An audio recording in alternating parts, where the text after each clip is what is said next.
Thanks, Lonnie, and thanks to the Teagle Foundation and the NEH for funding this phenomenal program, and to Melinda for your inspiration to us all.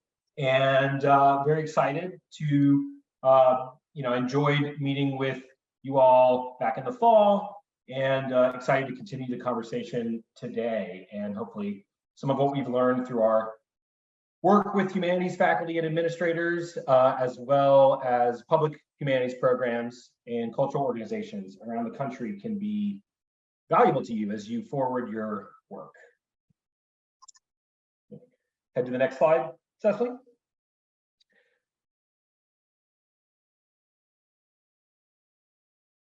So Cecily and I have somewhat different portfolios at NHA. My work is totally focused on undergraduate recruitment efforts. So I'm always thinking about this issue of engaging external audiences from the perspective of trying to increase buy-in and support for undergraduate humanities programs like yours. Cecily, we're thinking, has a very expansive portfolio and is often thinking about the public value of the humanities, so she'll speak from that perspective. But across this range of work, there's some general principles that we found to be really helpful in effective advocacy across the board. And one of those is the importance of including a range of voices in your advocacy efforts. And so the humanities faculty and administrator, frankly, is not always the most persuasive voice on the value of a humanities program. And so it's important to include other voices that might have a broader appeal and that are sort of speaking from outside of the fold to the value of the work that we are doing. So whenever possible, it's great to include cross-campus partners. This could be faculty from other disciplines speaking to the value of a liberal arts curriculum like Cornerstone for their students in their majors. It could be career services partners who are speaking to the professional value of a grounding in the liberal arts. It could be, a range of different voices on campus, but getting those advocates, allies that you have across campus from outside of the humanities to speak to the value of what you're doing can be really powerful. Same goes for external partners. So this could be community organizations that you're partnering with. It could be employers you engage, more on that in a moment. But getting those that you've engaged off campus as well to speak to the value of your programs. Student voices are very, very powerful. And so when using your own voice, it's also helpful to bring in your students' voices as much as you can. And this can be done either directly by inviting a student to speak or write on the value of what they experienced in Cornerstone. And it can also be an aggregate student voice from your evaluations, where in touting what is good about your program, instead of sort of saying it just yourself, sort of pointing to that data to show how the students are really benefiting from the impacts that you're describing. We'll talk a little bit more about those impacts in a second. And then finally, upper administrators further up the chain who have a sort of university-wide perspective, who can speak to the value of Cornerstone within the broader curriculum, is another powerful voice. Next slide, Cecily. So engaging with employers, one thing, so when we started doing research on undergraduate recruitment efforts back in 2019, one of the first things we did was we asked faculty administrators around the country about the audiences that they were engaging and that they would like to engage. And so we heard, from hundreds of faculty and administrators that that only about 25% said that they were already engaging employers, but more than 40% said that they would like to engage employers. So more anecdotally, what folks have told us about that is that many faculty administrators want to engage employers, but they don't necessarily know where to begin. And so we're going to hear from Melinda on that in a moment. But we'll also talk a little bit about how, some of the models that we've learned about briefly. In terms of the impacts that have been the most persuasive to tout of your programs, 3 key themes have really kind of floated to the top. One is career readiness. And this is important for both key internal audiences like upper administrators, as well as external audiences like legislators, funders, and parents, as well as students themselves. So that's where the arguments on the sort of value of the transferable skills that our students gain through Cornerstone comes into play. And so in your evaluations, one strategy that we found to be successful is to connect the student learning outcomes that you document and line those up with the skills that employers say that they most desire in the NACE and AAC&U employer surveys that they do nearly every year. There are a number of core humanities skills like critical thinking, like written and verbal communication, like working with diverse teammates that are that float to the top of these employer skill surveys. And so that is one way that you can kind of match up what you're doing in your courses and illustrate how it is something that is widely valued on the job. Civic engagement, obviously a very important conversation right now. And so making the case for how your programs prepare your students to be engaged citizens. We have developed some models for doing this where we survey students about their civic behaviors before and after certain courses. So that's one approach that you can take to document how participation in Cornerstone helps students to be more informed and more involved citizens. And then finally, student engagement and retention. So retention is a dominant topic in higher ed today. And there's been growing evidence and conversation about the role that student engagement plays in retention. And so that's another kind of strategy for making the case for Cornerstone, is to illustrate how students are engaged in Cornerstone courses. And if you can show that they're making progress towards their degrees, perhaps at greater rates than folks who do not participate in the program. But even just demonstrating strong student engagement with Cornerstone can be a way to make this argument. Okay, next slide, please. All right, so, and you can go on to the next slide. So we've learned about a range of models for engaging employers. Some of these are very ambitious, kind of college-wide models. A couple that have really impressed us are the Liberal Arts Advantage at UNC Greensboro, which is a partnership between the Career Services Office and the humanities faculty on campus. There's a consortium that formally organizes humanities faculty in these types of efforts. And so they've partnered together to create online career readiness modules that faculty can easily incorporate into their courses. Career services faculty also visit classrooms and offer workshops on the career skills that students are gaining in these gen ed and upper level humanities courses. But the sort of hallmark of the program is a collaborative series of workshops where career services staff, faculty, and employers collectively reinforce the professional value of liberal arts study. So you have everybody around the table speaking the same language and reinforcing this message. And there's also a large biannual career fair that is centered around the liberal arts, and that features a wide range of employers. A lot of students attend that. Secondly, the Humanities at Work initiative at Case Western Reserve University is a collaboration among the Humanities Center, the Career Center, the College of Arts and Sciences, and the offices of corporate and government and community relations.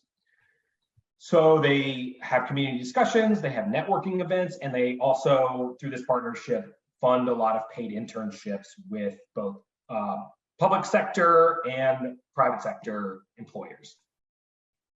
And the Baker Norwood Scholars Program, which is the cohort program, and the Humanities Ambassadors Program that the Humanities Centers developed are involved in this, which help generate energy. Next slide, please. We've also seen individual faculty members be able to make significant headway on this issue within their departments, especially when they're supported to do so by perhaps being, named the sort of career point person for the department, perhaps given a course release for a semester to acknowledge the work that they're doing there. But we've also seen faculty do it without such support. So one example of that is at the English department at Aurora University outside Chicago. A new faculty member arrived, was new to the community, and as she built community, she asked local business and cultural organizations, folks who worked for them, would you like some free labor from our English majors? And basically created an ad hoc internship program way back in like 2011, and which has evolved over time into a required internship with a 1-credit mentoring course. And this along with tracking of alumni outcomes, career events, and partnering with university communications to publish articles on careers for English majors. These efforts have helped the department avoid the decline suffered by so many other departments during this time. So 2011 to 2021, period of decline for many English departments around the country. This English department was holding strong, and it seems that their career efforts made a big difference there. We've also seen folks do this in a kind of way that's more targeted to their discipline. So the American Indian Studies Department at California State University, San Marcos is a fairly young department, and they've grown really rapidly. And one of the ways they've been able to do that is by making a persuasive case for the professional value of what they're teaching. They partner with tribal governments to secure internships and jobs related to cultural preservation and education. And they have a nice, strong pipeline there. And so they can tout those outcomes to prospective students. And they also emphasize the skills that students are gaining across the curriculum and how that can apply to a range of jobs as they progress through their undergraduate curriculum. All right, so I am now going to, we can kind of pop out of the slideshow, please. And I'd love to ask Melinda a few questions about her engagement with employers so we can all learn from her efforts to do so at Purdue. So Melinda, I mentioned, the finding from the humanities recruitment survey about faculty wanting to engage employers, but not necessarily knowing where to begin. Can you briefly trace the arc of your engagement with employers? How did you get started, and what outreach strategies have proved most effective as you've proceeded? Okay, so I'll admit that this is one of the hardest pieces of the puzzle, but our goal from the beginning was to make Cornerstone a brand that was part of the Purdue brand that employers would recognize when they saw it on the students' transcripts, on their resume. And of course, we also give the students a second diploma with Cornerstone on it. So we needed to get it out there. We needed to tell employers what we were doing. And I admit that my efforts at first were hit and miss. I initially would go to every fair we had on campus that brought in employers and talk to them and put my card around and so forth and so on. I don't know if that did much good, but I started inviting them, the big employers in our area. This would be something like Caterpillar, Subaru, EI Lilly, to our community dinners. This worked better. We at Cornerstone every August had these. This was pre-COVID. We've done a little more modest since then.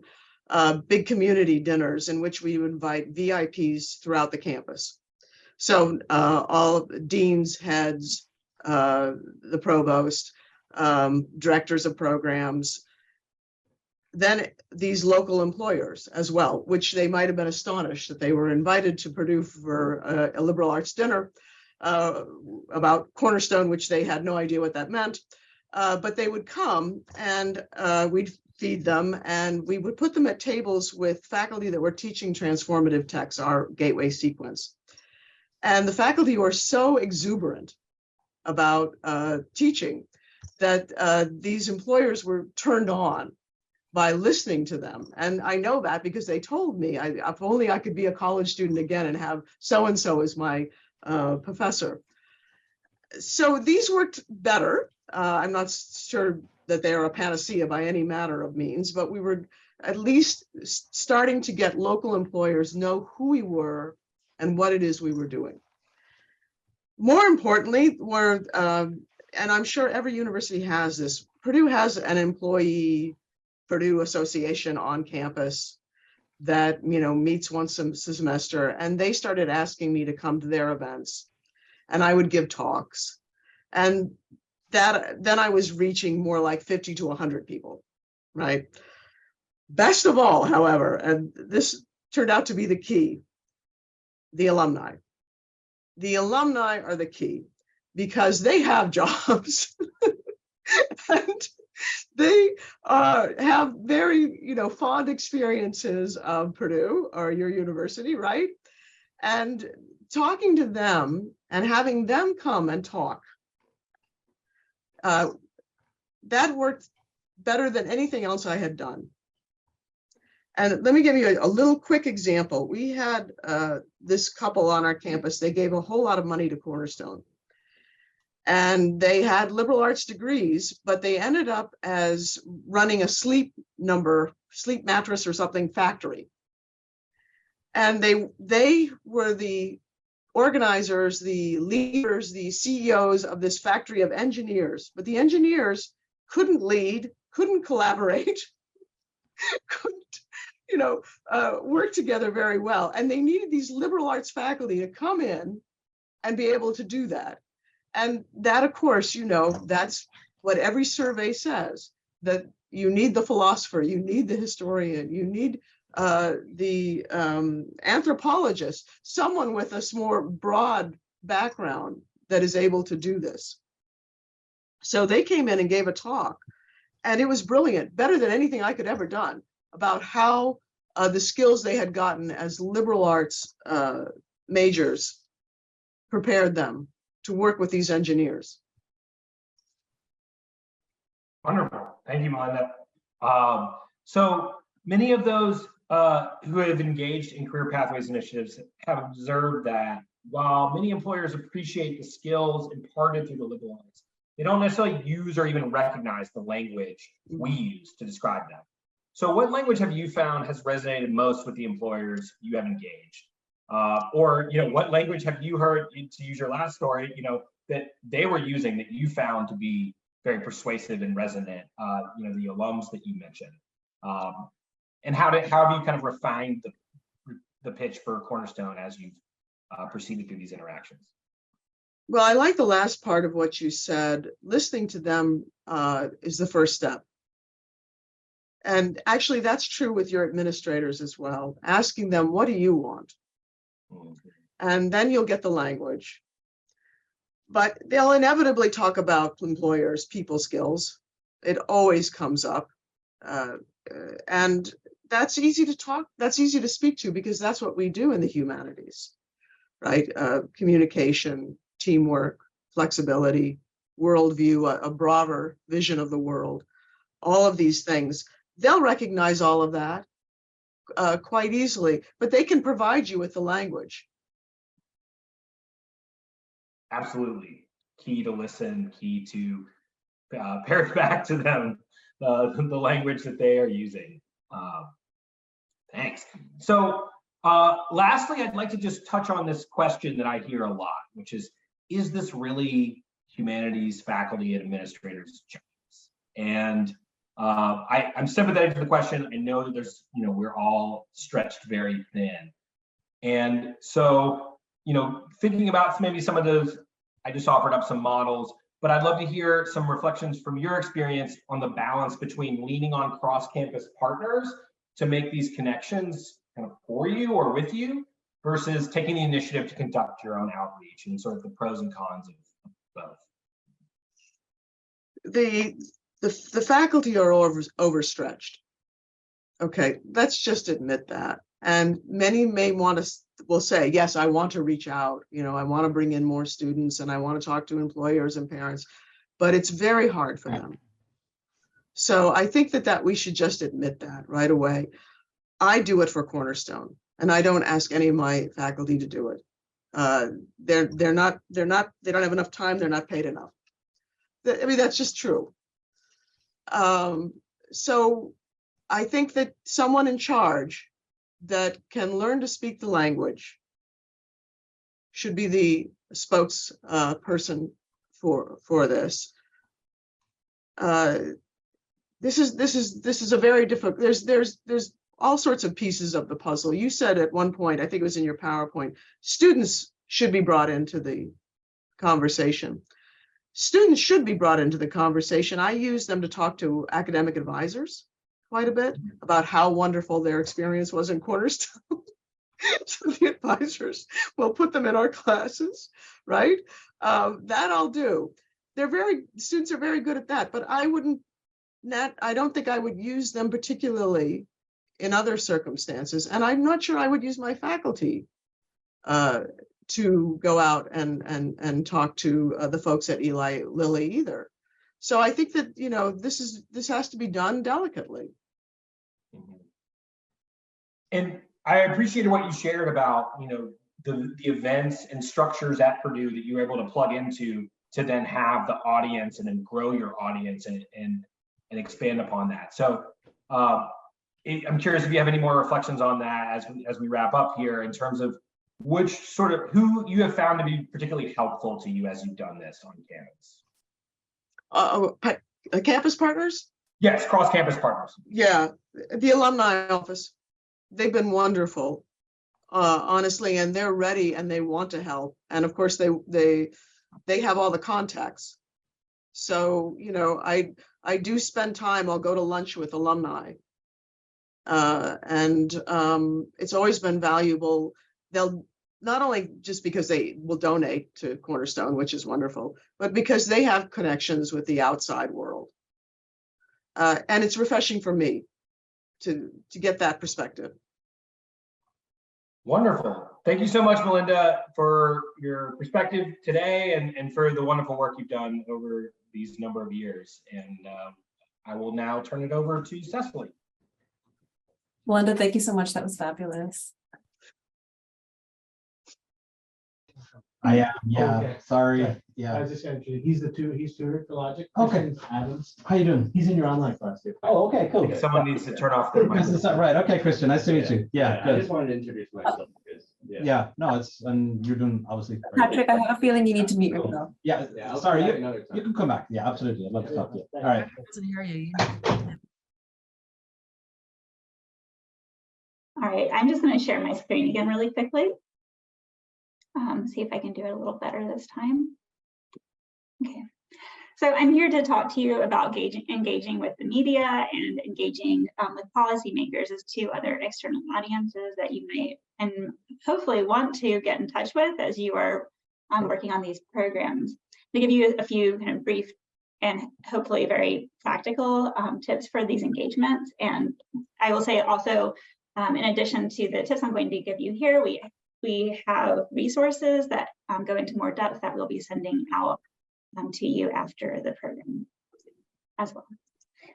So there are a couple of different opportunities that you have over the course of your program. I'm sorry, I'm getting feedback and I can't tell if it's just me or if I should stop for a second. I think you sound okay. Okay, thank you. Okay, so we have a couple of different opportunities for engaging with the media. I should say at the outset that one of the ways that you can do this is by getting support from the communications officers at your school, and I have a few tips for that kind of at the end of this series of slides. But just as a heads up, one of the ways you can do it is when you have something newsworthy, you have the opportunity to either pitch the media to get an independent story. So, you know, a 3 to 5 sentence proposal sent off to members of the media, hopefully resulting in an external story being written about your program. Or you can do press releases, hopefully with the support of your communications officers, which are written internally as a multi-paragraph piece about a news item. It's then sent off in whole to media sources, who then print it in whole often, or cite it in pieces that are like by staff members. And these can also result in independent media pieces. And so for these, you want something that is newsworthy. So thinking about, you know, what makes news. That can be a grant from a prestigious organization, whether that's an implementation grant to go forward with your program from Teagle or from another source. Any kind of external funding can be a really great opportunity to say, hey, we have something newsworthy that's happening here. Maybe when introducing a new course or a new model with a different slant or a different bent, a new way of doing things. Or when programs are engaging with a new partner. So say you have created an internship program with an external employer or a program with a community organization, those can also be like newsworthy items. And so those are good opportunities to issue a press release, to try to get an independent news an independent news piece on your work. And those are wonderful things to have, because they can also be used later on in engaging with policymakers, just as a heads up. So it's a way of kind of building information out, and it's a way of showcasing the work that you're doing to a broader audience. For any of these things, you want to highlight the impact on students, on the college, and on the community, and ideally source multiple voices, whether that's a student being interviewed about the value of their experience in the program, non-humanities faculty or communities partners. And I also really encourage people to source a quote from as high up in the university as possible, whether it's a dean or a provost or a president. It's really useful. It helps kind of add traction to a press release in particular, but it also asks them to think about the humanities positively and to think about the fact that the humanities are doing something really great. And so it kind of serves multiple purposes in a sneaky way, which I enjoy. So some just general ideas for making those pitches and press releases as useful as possible to you. You can also do opinion pieces and letters to the editor, and these are both going to be things that are, rather being something that's newsworthy necessarily about the work that you're doing on campus, it's you responding to something in the news. So an opinion piece is probably an unsolicited piece written in response to a topic of current interest. And so some ideas for what that might be like is, for instance, as all of you through this grant program, you're also recipients of NEH funding. It might, for instance, be an attack on the National Endowment for the Humanities, which is something that we commonly deal with. It could be maybe just articles of general concern about the applicability of the humanities in workplaces. Any range of kind of general concern pieces like that could be a good opportunity for you to highlight the impact that your program is having on campus. Letters to the editor are shorter, and they respond directly to a news item from the publication to which you're submitting. And they need to be sent really quickly, within 1 or 2 days of the kind of original news item. But the good news is that they're usually like 100 and 150 word pieces. They're really short. So you always want to kind of check those publication guidelines before you even get started in something like this, because you don't want to, waste your time. So I kind of like final and additional tips for opinion pieces and letters is you should be positive and upbeat. It's much more effective to highlight something good than to repeat something negative. I actually learned this from the West Wing, but then it turned out to be true about kind of the rhetoric of responding to newsworthy items. Is you really just want to, focus on the good stuff that you're doing rather than like negative. Even if you're responding to something negative, focus on your good, right? And then also consider co-writing with a partner, whether that's a local partner, if you're trying to get something about like your local work out, maybe that's your community partner, your employer partner, maybe it's somebody else on your campus who you're working with, or it could be another project director. Maybe you want to kind of pitch a longer piece to maybe Incited Higher Ed or the chronicling the Chronicle of Higher Education. Those are places where you might partner with one or more other project directors to showcase the value of these kinds of programs and the impact they're having on different campuses in the United States. So showing the broad reach of this type of work can also be a really good idea. Potential media outlets can include internal communications. I mean, I know we're talking about external communications, but I also want to note that internal university communications, whether that's an internal news piece or something written in an alumni magazine, can be a huge win and are often read by people externally as well. Local papers, I think sometimes people have this impulse for like, well, we have to get it in the New York Times or it doesn't count. But actually, if you're trying to influence people locally, you're more likely to do that through a local newspaper or a local outlet.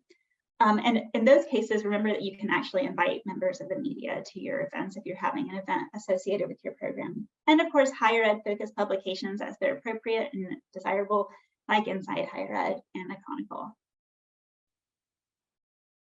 Finally, just some brief tips for working with communications officers. We actually have a whole kind of, I think, 1 or 2 pager on this on our website that we will send around.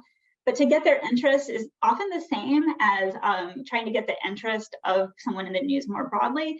And the good news is that a lot of these people were humanities majors themselves, so they kind of have a vested interest. And what they really need is you helping them see how they can spread the word to a broader audience. So emphasizing the prestigiousness of the grant, highlighting the impact of the program on students in college and the broader community, and then also showcasing the innovative nature of your program. All those things can really help in kind of making the case for why communications officers might want to work with you.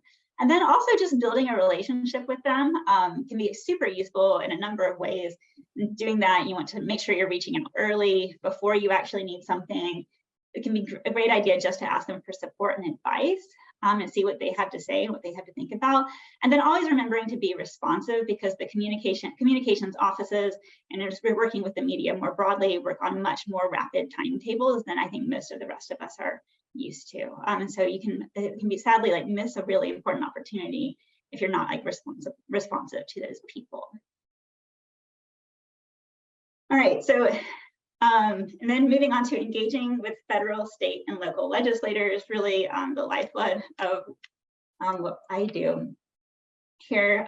So thinking about like why we want to engage with policymakers at all of these different levels. I mean, all of you as federal grantees or recipients of federal funding, I hopefully feel like you have a stake in a National Endowment for the Humanities funding.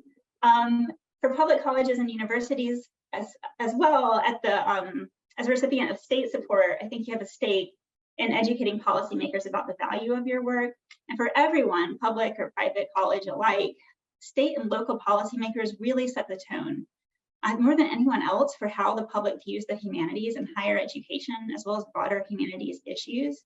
And I think we all have a stake in cultivating positive perceptions of the humanities in these arenas. And the good news is I think that sometimes engaging with policymakers can seem really intimidating and hard, but at its most basic level, it's actually very easy. It's easier than many of the other things that you might think about doing in showcasing the broader impact of your work. So I've got some suggestions for that as well. So first of all, there are people at your schools who can support you in doing this work. So we really recommend that you reach out to your deans, that you reach out to government affairs officers at your school who definitely have lots of experience engaging with policymakers at all 3 of these levels. And they can offer you valuable guidance and support. At smaller schools, government affairs officials sometimes go by different titles. So it's just something to look out for. So something like community affairs, community engagement, or maybe external relations. But there's definitely someone at your school who's dealing with this kind of outreach on a regular basis. And then you can find avenues to connect with policymakers, the most basic of which is just a simple email. This is the thing I recommend. I spend a lot of time on the phone with NEH grantees, trying to coach them through how to advocate for the NEH and how to kind of spread the good news about the work that they're doing. And the simplest and most effective thing I recommend on a regular basis is a 3 to 5 sentence email that says, we're the recipient of this grant. We are so grateful. This is going to do phenomenal things for my college, my university, my community in this specific way. Thank you for your support.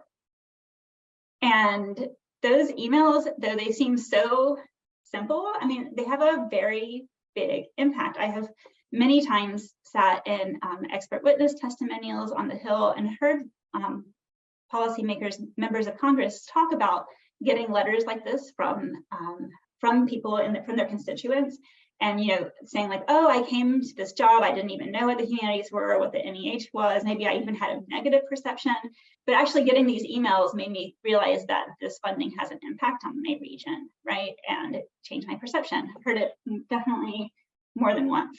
And from sometimes people who you wouldn't necessarily expect to be your friends in the policymaking realm. So very effective.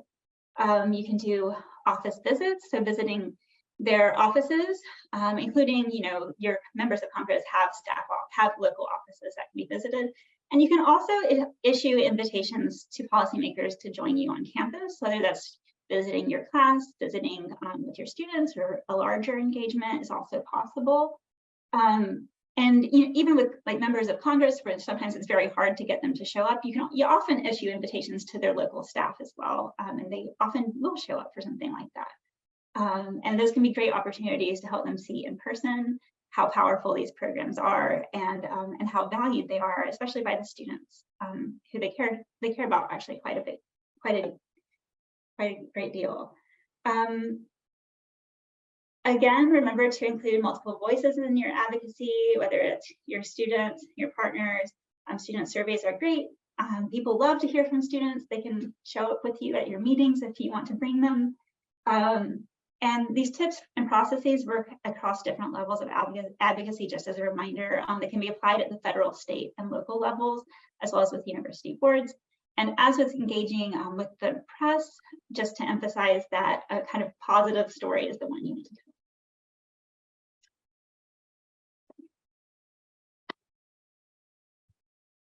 And actually, that is the end of the slideshow. So I am in the end of the presentation. So I'm going to stop and ready for Lonnie or whoever wants to come in and facilitate questions.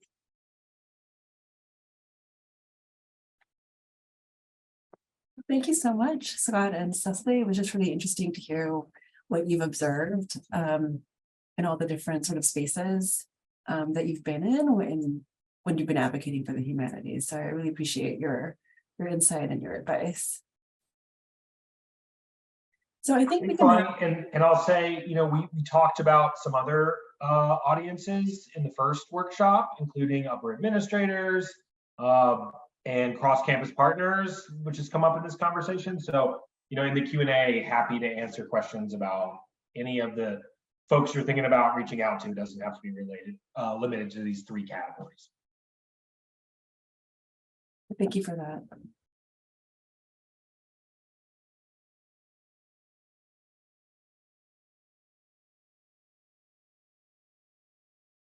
Are there any questions that are coming to mind for folks?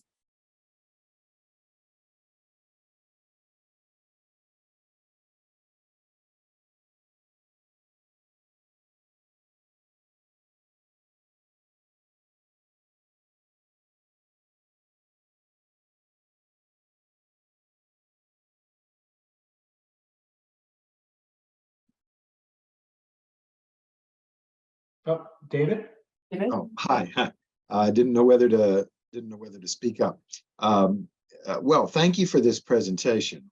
My question, I asked this maybe because I'm in political science, but about discussing the program with legislators. Is there a danger that the legislators will become over-involved?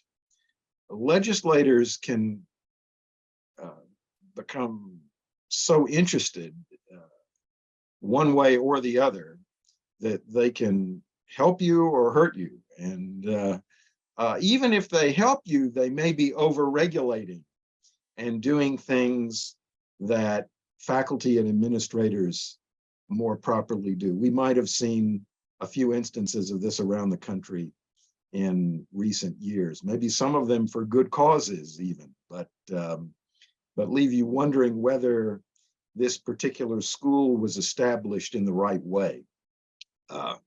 So is there a danger there? That's a great question. Thank you.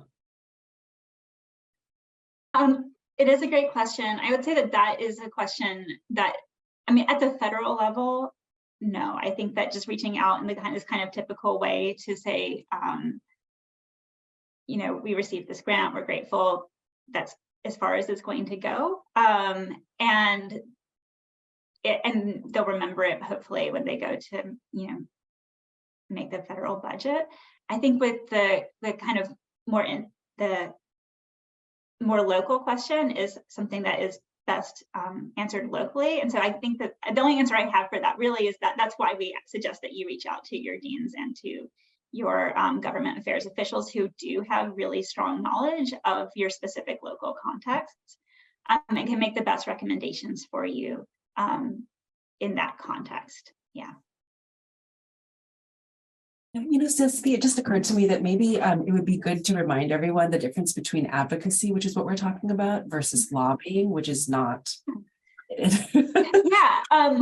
Advocacy is just a Right. gentle education. You are educating your lawmakers and you're thanking them, you know, you're letting them know this is happening. We have received this funding. These are facts, right? Or we value it, which is also. And Right. opposed to saying, we would like you to support the NEH with $217 million in the next fiscal year, which is lobbying. So as long as you're not making specific requests of them, as well as policy requests, right? You don't want to ask them to like change some kind of policy, but rather just talking to them about your experiences, you're in good shape. And I'll just add to your point, David, I mean, the 3 to 5 sentence email that Cecily described, I mean, you're definitely writing that in such a way that you're giving them nothing to object to. Right. I mean, very rarely there is someone who will object, but I mean, you are very welcome to, you know, I think we know who those people are. And, you know, if you're like, I think this person would hate my program, don't feel like you have to write an email to them anyway. But I mean, I will say that it's not, you know, it's actually pretty rare. And we have a sense of maybe a very few people at the federal level who we would suggest not reaching out to, but the vast majority of them, even people who you really wouldn't think are necessarily friends of the humanities, are in fact pretty good friends of the humanities.